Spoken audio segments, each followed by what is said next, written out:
안녕하십니까. 오늘의 주호재입니다. 고민 상담 시간입니다.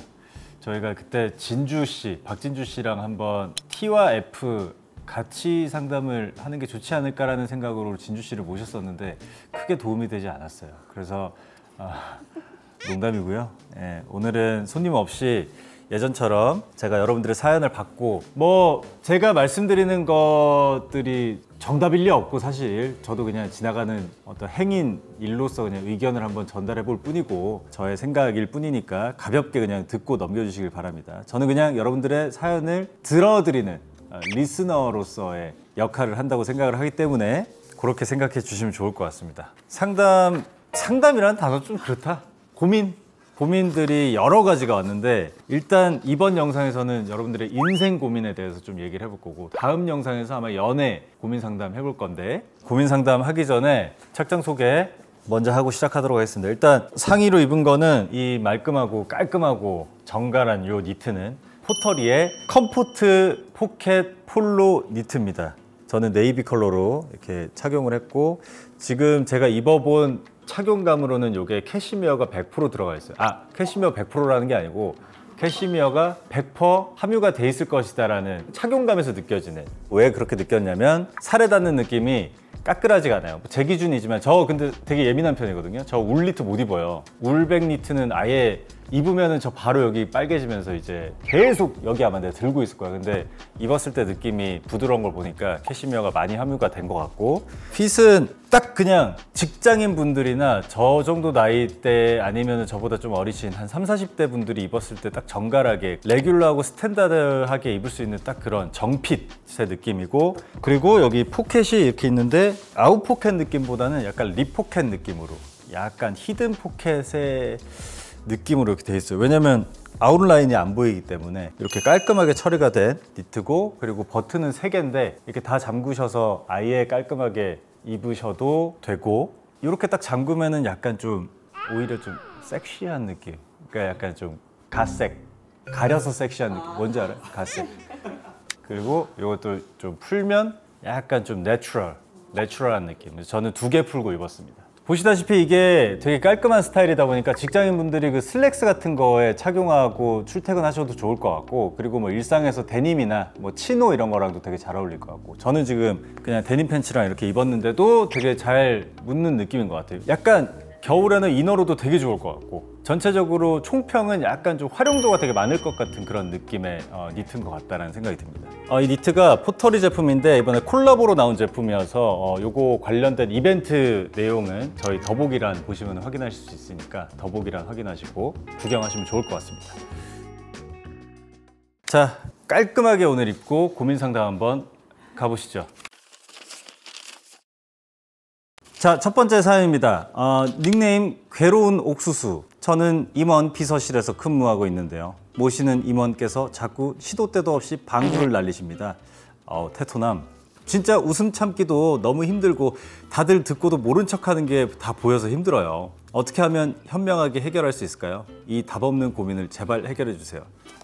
임원 비서실이라고 하는 게 그 임원분이랑 비서분이랑 단 둘이서 이렇게 있는 그런 사무실은 아닌가 봐요. 그래도 여러 팀원분들도 계시고 한 것 같은데 다들 지금 듣고 모른 척 근데 강도가 어느 정도일까? 그러니까 왜냐면 방구에도 강도가 있잖아요.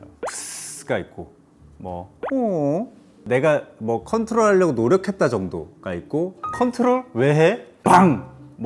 여러 가지 있잖아. 아니면 이제 좀 그 부분이 좀 약한 분이셔서 근육이 컨트롤이 이렇게 좀 잘 안 되신다든지 그래서 좀 새어나온 그러니까 여러 가지 그 단계가 있을 수 있는데 어느 정도인지를 모르겠네요. 근데 웃음 참기 할 정도면은 소리가 난다는 거거든? 모르겠어요. 이거는 그냥 웃어보는 건 어떨까요? 푸악 웃었어. 근데 거기다 대고 예를 들어서 임원 상사가 아니 옥수수 씨는 이런 걸로 웃나? 이랬을 때 자기가 못나질까? 이 옥수수님이 못나질까?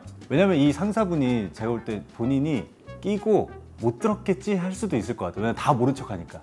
내가 방구를 꼈지만 아무도 내 방구에 대해서 일절 얘기가 없다. 그러면 내 방구는 지금 소리도 잘 안 들릴 것이며 냄새도 하나도 안 나나 보다. 이럴 수가. 내 청정장, 내 이 깨끗한 장 어떡하지? 나한테 취해 있을 수도 있단 말이에요. 그러니까 저는 방귀 끼면 한번 호탕하게 호방하게 한번 웃어보시는 것도. 왜 내가 잘못했어? 그 상사가 공중 도덕을 어긴 건데. 아니면은 이거 어때요? 꼈어? 대화에 나도 껴. 그 카톡방 참여. 옥수수님이 들어오셨습니다. 뿡, 뽕, 빵, 뽀로롱. 대화. 나는 사실 이런 경우에는 거울 치료만큼 좋은 치료가 없다고 생각해. 우리 옥수수님은 옥수수랑 고구마 많이 드시고 출근하신 다음에 화생방 했을 때 그분도 이제 좀 느끼지 않을까? 그러니까 왜냐면 방귀라는 카테고리를 너무 꽁꽁 숨기잖아. 이게 드러낼수록 사실 당당해지고 드러낼수록 더 잘 알고 이 카테고리를 세상 밖으로 끄집어내야 돼. 방귀에 대해서 논하는 것 자체를 지금 되게 어려워하는데 이거를 조금 편한 분위기로 만드는 게 중요하다 이거. 카테고리를 끄집어내라. 그러려면 행동하라. 그러려면 분출부터 하라.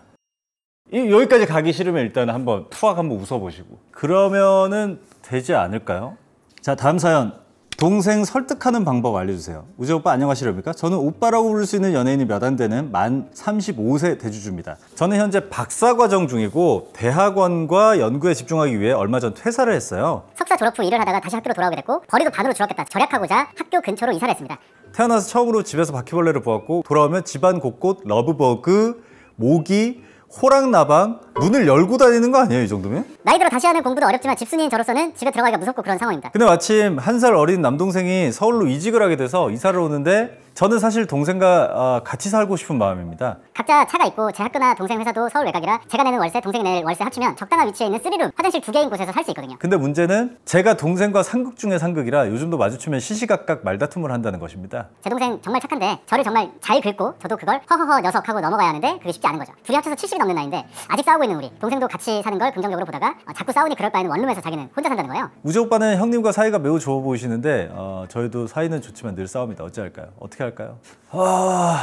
근데 왜 이거를 동생을 설득한다는 표현을 쓸까?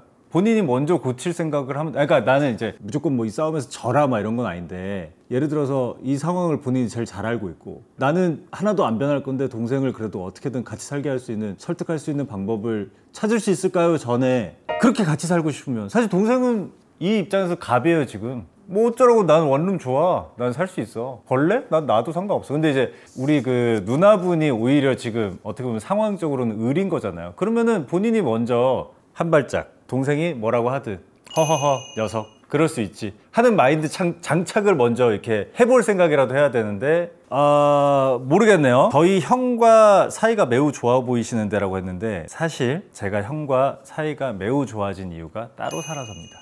저도 이제 한때 20대 때 저희 형이랑 같은 집에서 그래도 꽤 한 1, 2년 정도 같이 산 것 같아요. 그때 사이가 제일 안 좋았고요. 그리고 떨어져 살면서 사이가 엄청 좋아졌어요. 예를 들어서 우리가 TV에서 보는 이상적인 남매나 이상적인 형제 있죠.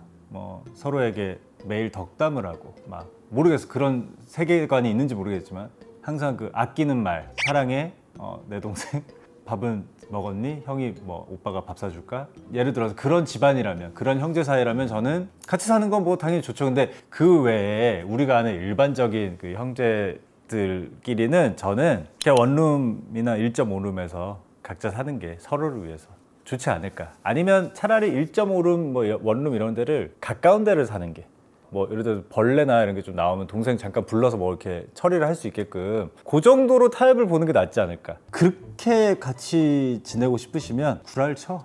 누나가 다 맞춰줄게. 한 달, 일주일, 아니 한 달도 길어. 일주일만 요리해줄까 내 동생? 나한테 막 심한 말을 했어. 아, 입도 너무 예쁘다. 우리 입도 참 고와. 우리 내 동생. 하면서 한 일주일 참아보고 이미 계약했어. 어떡할 거야. 본 모습. 그렇게도 한번 생각해보면 좋겠지만 저는 어쨌든 스트레스일 것 같아요. 따로 사세요, 따로. 그리고 벌레 이 정도로 나오는 정도면은 분명히 어디 구멍 뚫려 있거나 아니면 창문 열어놨을 거거든요. 문단속 잘 하시고요. 길거리에서 전단지를 받아야 할까요? 닉네임 우재쿤 항상 건강하시고 행복하시고 좋은 일만 있으시고 응원할게요. 닉네임이 제목보다 길어요.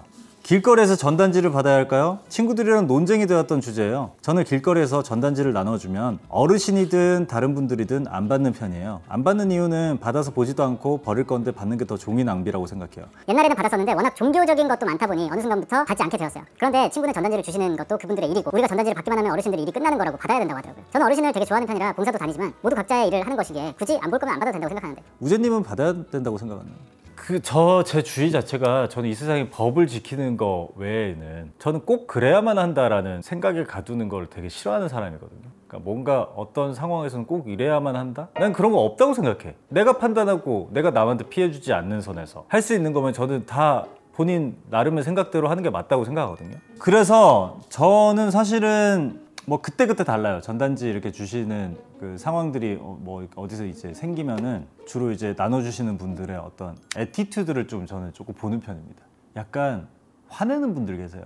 이거 왜 안 받아가냐고. 그리고 지나가는데 앞에 툭 이렇게 하는 경우가 있어. 죄송합니다. 이렇게 지나가. 근데 이제 최대한 좀 피해 안 주시게끔 하려고 느껴지는 그 기류가 있어, 기류가. 그러면 제가 먼저 가서 좀 이렇게 도와드리려고 이렇게 받기도 하고 하는데, 이게 지금 요 사연 중간에 안 받는 이유는 받아서 보지도 않고 버릴 건데 받는 게 더 종이 낭비라고 생각해요 라는 말은 사실은 크게 의미가 없는 게, 이분들은 이게 다 낭비가 돼야 일이 끝나는 경우가 아마도 많을 거예요. 그래서 뭐 본인이 받든 안 받든 종이가 낭비되는 건 아마 똑같을 거예요. 그래서 이거는 뭐 사실 상관이 없는 말이긴 한데, 저는 이거를 안 받았다고 해서 주변에서 막 친구가 와가지고 되게 안 받는 거 너 그거 어른들에 대한 예의가 아니야. 난 그렇게 하는 친구 있으면은 전단지보다 이 친구분을 먼저 그냥 저는 쳐낼 것 같거든요. 물론 뭐 이 친구가 그렇게까지 얘기한 건 아니겠죠. 내가 막 안 받았다고 막 와가지고 막 어머 너 이런 거 안 받니? 여기부터 시작하면 나는 이제 대화 단절이거든. 저는 받는 것도 자유, 안 받는 것도 자유예요. 그리고 그 친구가 전단지를 주시는 것도 그분들의 일이고라고 말씀을 하셨는데, 그게 이제 나랑의 협업은 사실 아니잖아. 그게 받는 것도 내가 나한테 주어진 일이 아니고, 안 받았다고 해서 욕을 먹을 만한 그런 일을 한 것도 아니라고 생각하기 때문에, 저는 우리 그 우재쿤 항상 건강하시고 행복하시고 좋은 일만 있으시고 응원할게요 님이 굳이 막 크게 뭐 죄책감을 느끼거나 친구가 맞고 내가 틀렸나 뭐 이런 생각 안 하셔도 될 것 같아요. 전혀 틀린 생각이 아닙니다. 다음 사연. 돈을 자주 빌리는 친구. 닉네임 왕주. 안녕하십니까 우재님. 10대 대주주입니다. 저에겐 제일 친한 친구 한 명이 있어요. 그 친구랑은 같이 있을 때 아무 말도 하지 않아도 편할 정도로 친합니다. 근데 그런 친구한테 단점이 몇 가지 있는데요. 그건 돈을 자주 빌리는 겁니다. 그리고 잘 안 갚습니다. 처음엔 저도 괜찮다, 천천히 보내도 된다고 했지만 점점 빌려가는 금액은 커지는데 돌아오는 돈은 없습니다. 제가 언제 갚을 거냐고 단호하게 말하면 나 지금 돈이 없어 이러면서 멋쩍은 웃음만 짓고 말을 돌립니다. 이때 턱이 한번 돌아가야 되는데, 그때가 기회인데 이걸 놓쳤네. 그리고 자꾸 이랬다 저랬다 합니다. 만약에 약속을 잡았다 치면 그래도 몇 시간 전에 취소를 하거나 뭘 하든 해야 하는데, 전 준비를 다 했는데 꼭 약속 시간 몇십 분 전에 안 만난다고 하네요. 어떤 날은 아침에 만나서 놀러 가기로 했는데 연락이 안 돼서 보니까 약속 시간까지 자고 있더라고요. 이런 친구 어떻게 하면 좋을까요? 진짜 그냥 제가 이거 진짜 10대건 20대건 30대건 상관없이 친구라고 표현하기도 좀 그렇지만, 이 친구분은 우리 사연자분을 진짜 날 것으로 얘기하면 그냥 밥으로 알고 있는 거거든요. 그러니까 내가 거두는 하수인 정도로 생각하고 있을 거야. 이런 친구들은 특징이 있어요. 되게 얍삽하고 잔머리를 엄청 많이 굴리는 사람들이 많아요. 그래서 100원 빌려보고 안 갚아봐. 뭐야 괜찮네, 리액션이 크지 않네. 1000원 빌려보고 또 안 갚아봐. 요 정도 긁다가 마네? 그럼 이제 10만 원 되고 이렇게 올라가는 거거든요. 아마 그런 과정을 겪은 게 아닐까라는 생각이 들고, 그거랑 이제 일맥상통하는 게 이 시간을 자기 마음대로 약속을 막 깨고 막 하는 건데, 그러니까 이 전체적인 얘기 자체가 우리 닉네임 왕주님을 사실상 인간으로 보지 않는다는 거예요. 만약에 이 친구가 본인이 되게 어렵게 생각하고 강약약강이라고 하죠. 본인이 강하다고 생각하는 사람 앞에서 이럴 수 있을까? 전 절대. 아마 이런 친구들은 10대 때 그냥 옆에 있을 때 뜯어먹을 거 다 뜯어먹은 다음에 20, 30대 돼가지고 다른 데로 떠날 거예요. 그러니까 결국 남겨지는 나는 그 돈을 돌려받지 못한 나와, 그리고 약속 시간을 매번 깨서, 시간이 뭐예요? 돈이에요. 특히 이 황금 같은 10대 시간을 이만큼을 날렸어. 저는 이거는 자기 재산을, 사실 이제 제 나이쯤 되면은 재산을 뭐 돈으로 갖고 있지만 이때 저는 재산이 시간이라고 생각하거든요. 10대 때는. 매번 이런 친구들 나올 때마다 저는 사회 악이라고 표현을 하는 것 같은데 빨리 그냥 떼내시고, 근데 어차피 이런 친구들은 만약에 떼내도 다른 사람한테 붙을 거예요. 다른 자기가 컨트롤하기 쉬운 친구한테 붙을 거기 때문에 거기까지 걱정하지 마시고 본인부터 지금 빠져나오셔야 되기 때문에 그냥 빨리 끊으시고요. 빌려간 돈은 받아야 될 거 아닙니까? 10대면 아마 부모님 통제하에 있을 수 있는 가능성이 크거든요. 부모님한테 말하세요. 우리 부모 말고 얘네 부모. 근데 부모한테 말했더니 요즘 또 그런 부모들이 있단 말이에요. 그럴 수 있지. 우리 아들이 돈이 급했나 보지 뭐. 줄게, 준다고. 이런 부모가 있다. 진짜 똥밟았다 생각하시고 손 깨끗이, 발 깨끗이 씻으시고 그냥 없던 일로 그렇게 하시기 바랍니다. 턱 날아가야 되는데 그냥. 닉네임 해피캣님입니다. 안녕하십니까. 저는 오랜 취준 끝에 취뽀하여 9월 1일부터 입사하게 된 사회초년생입니다. 오! 지금 3일 차네요. 녹화 날 기준. 제가 사람 말귀를 잘 못 알아듣는 편인데 쿠키런을 국회의원으로 듣고 이 정도. 상사가 시킬 때마다 다 잘 못 알아들으면 어떻게 해야 될까요? 일 잘하는 똑똑한 신입이 되는 법이 있을까요? 저는 요런 걸로 이제 캐릭터화하는 사람들이 있잖아요. 나 쿠키런을 국회의원으로 들었다? 이러면서 나 되게 말귀 못 알아들어서 에피소드 재밌게 만드는 사람 중에 하나가 된 것 같잖아. 저는 이거 주의력 차이라고 생각해요. 솔직히 말하면 진짜 나 업무를 하러 간 거잖아. 일을 하러. 이 회사와 이 상사와 내 동료들한테 피해를 주지 않으려면 저는 일할 때만큼은 좀 집중을 해야 된다고 생각하거든요. 아니 뭐 일상생활에서야 뭐 말귀 잘 못 알아듣고 뭐 웃고 막 하하하 할 수 있지. 근데 예를 들어서 회사에서 해피캐시 요거 1억짜리 건이니까 이거 해가지고 잘 사인해서 저기 금액 잘 적으시고 잘 전달해서 결제 받으세요. 1억 공 9개 그럼 10억이잖아. 넘겼어. 어떻게 할 건데? 어떻게 할 건데? 그 9억 어떻게 할 건데? 본인한테 물으라 그러면 어떻게 할 건데? 말귀를 잘 못 알아듣는 그러니까 청력에 문제가 있어가지고 병원을 다니시거나 하는 거면 몰라. 근데 막 쿠키런을 국회의원으로 듣는 거를 제가 이렇게 알아들었네요. 하하하 이런 사람 있으면 나는 이거 본인이 충분히 난 믿어. 그렇게 컨트롤 할 수 있는 분야라고 난 믿어. 내가 집중하고 내가 정신 똑바로 차리면은 해낼 수 있는 거라고 믿기 때문에 집중하시고 정신 똑바로 차리시고 지금 이제 3일 차면은 아직 긴장해야 될 때고 일에 집중 한번 해보시기 바랍니다. 상추깻잎님, 인간관계가 너무 어려워요. 안녕하세요 우재님. 저는 20대 초반 여자입니다. 제 고민은 자존감이 낮아서 인간관계를 유지하는 것이 어렵다는 것입니다. 언제부터인지 사람을 만날 때 상대방이 저를 싫어할까봐 또는 저랑 같이 있는 것을 재미없어 할까봐 불안합니다. 친해지고 싶은 사람이 있어도 먼저 만나자고 할 수 없고 만나면 실수할까봐 더 소심하게 행동하게 돼요. 친했던 친구들도 이런 이유로 점점 어색해져서 약속을 피하게 되더라고요. 요즘은 그냥 혼자 노는 게 익숙해져 버렸어요. 저도 사람들과 편하게 대화하고 관계를 오래 유지하고 싶어요. 우재님의 조언이 필요해요. 약간의 위로의 말을 먼저 어울리지 않게 드리자면 인간관계는 저도 어렵습니다. 지금도 어려워요. 40대가 돼도 어려워요. 사실 20대 때부터 필터링을 시작해서 30대를 거치면서 필터링이 완료되고 나면은 한 40대쯤 되면은 남아있는 친구들이 딱 정해지거든요. 그리고 유입이 막혀. 사실 비즈니스적인 관계 뭐 충분히 일하면서 많이 생길 수 있지만 이 사람을 내가 아무 때나 연락해서 친구가 될 수 있는 관계 사실은 쉽지 않아요. 저한테는 뭐 예를 들면 막 침착맨이든 뭐 궤도 형이든 우리 또 예능하는 멤버분들이든 평소에 이렇게 연락하는 게 어렵지 않아지는 경우가 생기는 게 되게 쉽지 않아요. 물론 뭐 저는 그런 분들이 몇 명 생겨서 굉장히 행운아 중에 한 명이라고 생각하고 그만큼 인간관계는 어렵고 유지하는 것도 어렵고 새로 생기는 것도 어렵기 때문에 그거에 대한 거는 자책을 할 필요는 없지만 본인이 지금 이런 본인 때문에 친구들이 점점 어색해지고 약속을 피하게 되고 이걸 느꼈잖아요.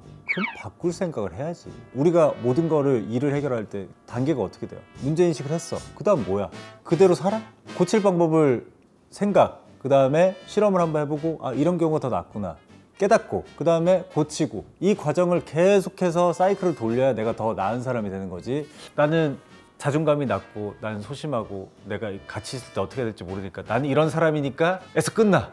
그냥 혼자 살아야 돼요. 나는 이렇게 본인을 더 낮추면서 이미 포기할 마인드로 이렇게 하실 거면은 저는 사실 개선 의지가 없다라고 생각을 해요. 저는 이런 경험들이 반복이 됐다면 이 악물어야지 어떻게. 인생을 쉬운 줄 알아? 그냥 살면 사라지는 줄 알아요? 아니에요. 이 악물고 내가 어떻게든 친구들이랑 한번 잘 지내봐야지. 내가 이렇게도 한번 해보고 저렇게도 해봐야지. 거기서 이제 그렇다고 해서 괴인 짓을 하면 안 되겠지만 다른 사람들은 어떻게 하는지 보고 아, 저 사람은 저렇게 행동하는 게 어떤 자존감 높은 사람들 이런 특징이 있구나. 면밀히 관찰하고 나도 한번 해보고 그런 경험들을 한번 쌓아보고 노력을 한번 해볼 생각을 해야지. 두 주먹 불 끈지고 저 지금까지 주먹 하나 믿고 여기까지 온 사람이에요. 두 주먹 불 끈지고 여기까지 온 사람이라고요.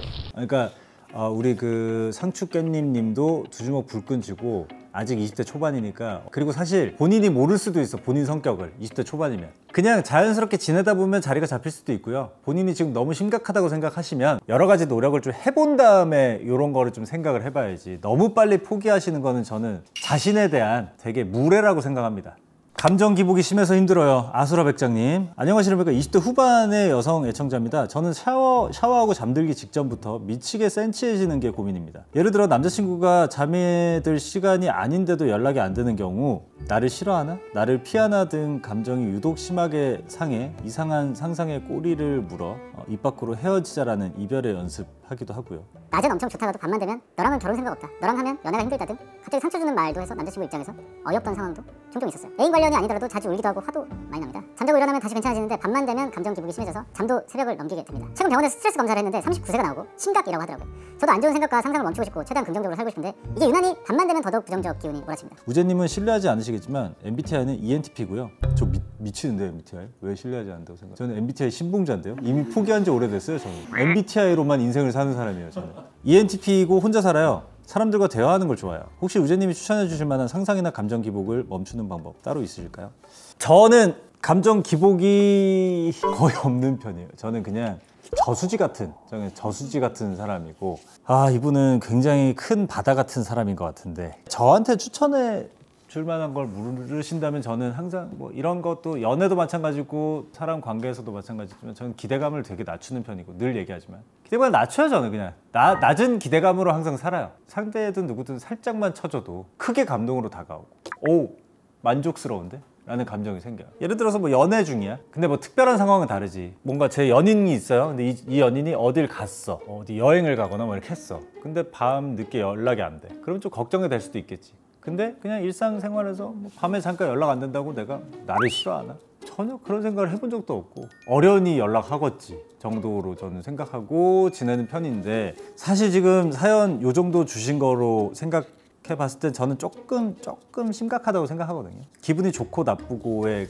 범위가 뭐 어느 정도 왔다 갔다 할 수 있지. 시간에 따라서 센치해지는 정도가 있고 이게 미터해지는 기대감이 없잖아. 나는 웃을 거란 기대도 안 했어.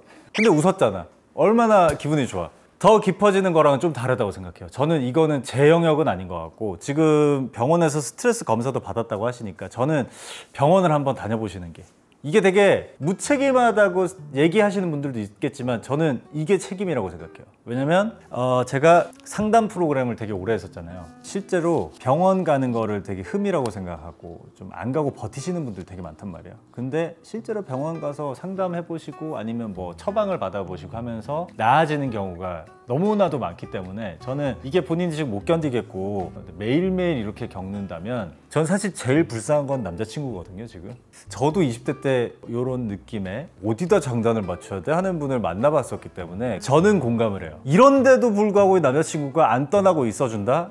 저는 이 남자친구 마음 되게 넓다고 생각하고요. 상담 정도는 한번 받아보시고 어떤 방법이 있을지 한번 전문가와 얘기를 한번 해보시는 게 좋지 않을까. 저는 꽤 심각한 편이라고 생각합니다. 꿈을 선택했는데 왜 행복하지 않을까요? 낭만고양이님이 보내주셨습니다. 체리필터의 낭만고양이를 참 좋아하던 10살의 꼬마아이는 어느새 20년이 지나 매일 꿈을 꿔오던 어린이집 선생님이 되었습니다. 근데 현실은 아이들만 좋아한다고 되는 게 아니더라고요. 동료 선생님들 사이에 미묘한 신경전, 학부모들의 끝없는 요구, 행사 준비로 밤새는 건 기본, 체력, 인내심, 말빨, 아이디어까지 풀옵션이 필요합니다. 당연하죠. 정말 이 일을 하고 싶었고 밤하늘에 두 손 모아 빌며 간절히 소망하였던 꿈이었음에도 막상 현실이 되자 제 시간 따위 없이 견뎌내야 하는 하루하루를 보내고 있습니다. 모두가 말리던 직업을 제 고집하느라 10년을 돌고 돌아 30에야 뒤늦게 들어간 일이다 보니 어디 가서 못하겠다, 힘들다 말도 못하겠고 혼자 삼키고 있습니다. 주우재님은 절실히 원해 선택했던 길에서 회의감과 우울감, 암담한 미래와 쉬고 싶다는 무기력감을 느낀다면 어떻게 극복하셨나요? 게임, 이성, 술 등 저처럼 상당히 절제된 삶을 살고 계신 것 같아 여쭤봅니다.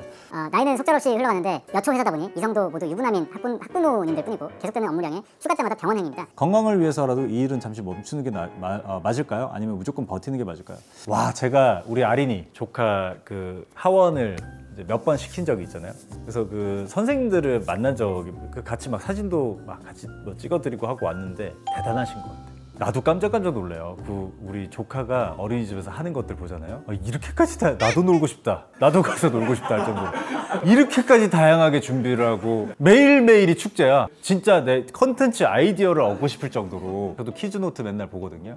아린이 보려고. 근데 거기 사진에 올라오는 아이들이 전부 다 즐거워하고 막 선생님들이랑 재밌게 즐기는 모습 보면서 진짜 나는 이 선생님들이 대단하다고 생각했거든요. 그 선생님들이 힘들겠죠. 힘들겠지만 이 정도로 스트레스 받으면서 하시는 것 같지는 않아요. 제가 봐온 선생님들.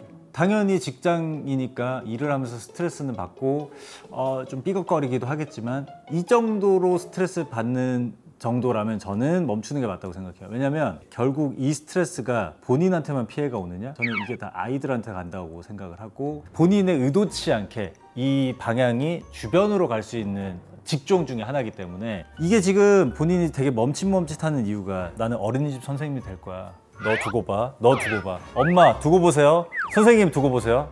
나 어린이집 선생님 될 거야. 된다. 됐어. 나 됐어. 이제 됐어. 나 그만둬야겠는데요? 못하잖아. 앞에 이 호들갑을 다 떨어놨는데 이것 때문에 멈칫 하시는 것 같은데 솔직히 말하면 내가 된다 했던 사람들 있죠. 나한테 별로 관심 없어. 내가 어떤 주변의 시선들 때문에 고민을 하는 거라면 저는 전혀 관심도 없어. 본인이 다른 직종으로 옮기건 그만두건 이 정도로 우울감과 이 정도로 무기력감을 느낀다면 저는 그만두시고 지금 상당히 절제된 삶을 사신다고 하셨는데 제가 술, 담배, 이성 뭐 이런 거에 대한 절제된 삶을 살고 있지만 저는 제 자체를 절제됐다고 생각을 안 하거든요. 근데 애초에 술을 별로 안 좋아하고 담배를 아예 안 펴봤고 뭐 이성도 전 책 쓸 만큼 만나봤어요. 내가 자서전을 쓴다면 70%는 이성 얘기야. 저는 뭐 이거에 대해서 내가 나 자체를 나 진짜 너무 참고 사는 거 아니야 라는 생각을 안 하고 살아요. 근데 이분은 지금 이렇게 생각하는 것 자체는 굉장히 욕구가 있다는 뜻이거든. 포텐셜이 있다는 뜻이거든요. 요거는 딱 그 결단, 물론 뭐 제가 뭐 이렇게 강하게 얘기할 수 있는 부분은 아니지만 조금 더 생각해 보시고 진짜 아니다 싶으시면 그만두시고 다른 직종을 한번 뭐 지금부터라도 준비해서 한번 찾아보시든지 그만두면은 제가 볼 때는 파리피플이 될 것 같다는 생각. 억눌러 왔던 것들이 터지면서 이렇게 한 몇 주 살아보고 이제 또 다른 길을 한번 생각해 보시는 게. 근데 진짜 어려워요. 진짜 이 어린이집 선생님은 제가 생각하는 정말 힘든 직종 중에 하나라고 생각을 하기 때문에 일단 리스펙하고 본인의 길이 아니라면 다른 길을 생각하는 것도 눈치 볼 필요 없다라는 말씀을 마지막으로 드리면서 인생 상담은 여기까지 한번 해보도록 하고요. 더 많은 사연들이 있지만 좀 뭐랄까 얘기거리가 있는 것들로 이렇게 우리 PD님들이 추려 오신 것 같고 다음에 또 인생 상담 고민 사연들 있는지 저희가 뭐 커뮤니티나 이런 데 올리면은 시시콜콜한 것들도 괜찮으니까 많이 올려주시고 다음 편에서는 여러분들이 더 좋아하시는 그 연애 상담 편으로 돌아오도록 하겠습니다. 과연 어떤 더럽고 어떤 지저분하고 어떤 그지 같은 연애들이 기다리고 있을지 다음 영상에서 만나보시죠. 요거 마지막 정리 장면으로 뉴스처럼 해주세요.